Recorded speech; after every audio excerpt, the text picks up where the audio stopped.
the final wicket fell, the Gujarat Titans players bypassed their own celebration to console David Miller.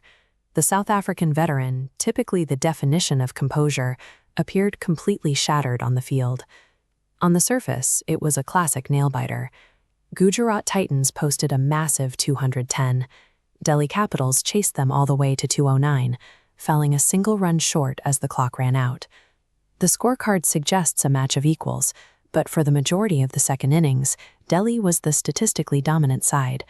They held a comfortable lead in the required run rate for 18 overs, making the final result a radical departure from the match's trajectory. The stakes amplified this shift. A loss would have functionally ended Gujarat's season.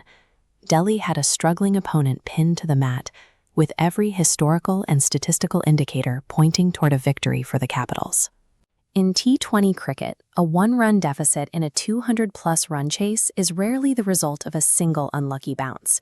It is the endpoint of a chain of small tactical errors and management choices that eventually collide in the final over. Delhi's chase began with total authority.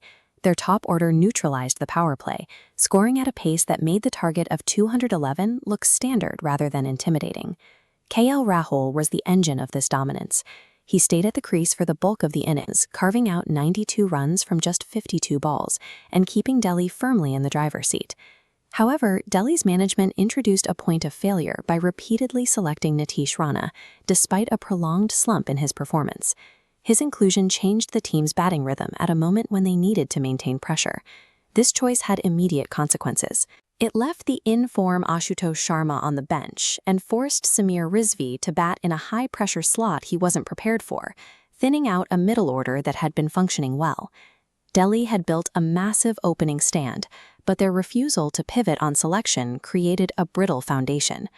They chose to follow a preset plan rather than reacting to the players' actual form, leaving their middle order exposed.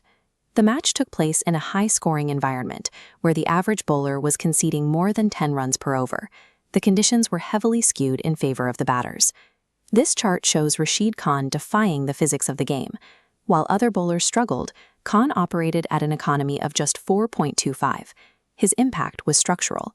As the graph shows, his 3 wickets, Patel, Rizvi, and Rana, removed the core of Delhi's lineup.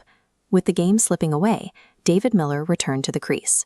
He was forced off the field earlier with an injury, but he came back out through the pain when Gujarat's collapse looked certain. He immediately shifted the pressure. Miller targeted Mohammad Siraj, launching consecutive sixes into the crowd and bringing the required total back into a manageable range for Delhi. These moments of individual brilliance, Khan's precision and Miller's power, provided a temporary cover for the deeper strategic weaknesses in both dugouts. The entire season came down to a simple equation. Delhi needed 1 run from the final 2 deliveries. With Miller on strike, they were heavy favorites to secure the win. Then came the decision that changed everything. Miller had an obvious opportunity for a single on the penultimate ball to tie the score. He turned it down, choosing to go for a boundary and end the game himself. Prasidh Krishna fired in a bouncer that zipped past Miller's bat. As the ball hit the keeper's gloves, Kuldeep Yadav tried a desperate run-out scramble from the non-striker's end to save the point. Jos Buttler tracked the play, collected the ball, and threw a direct hit at the stumps.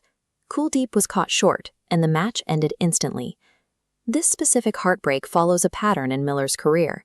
He has often been the sole performer in his team's biggest losses, most notably during the World Cup semi-final defeats of 2015 and 2023.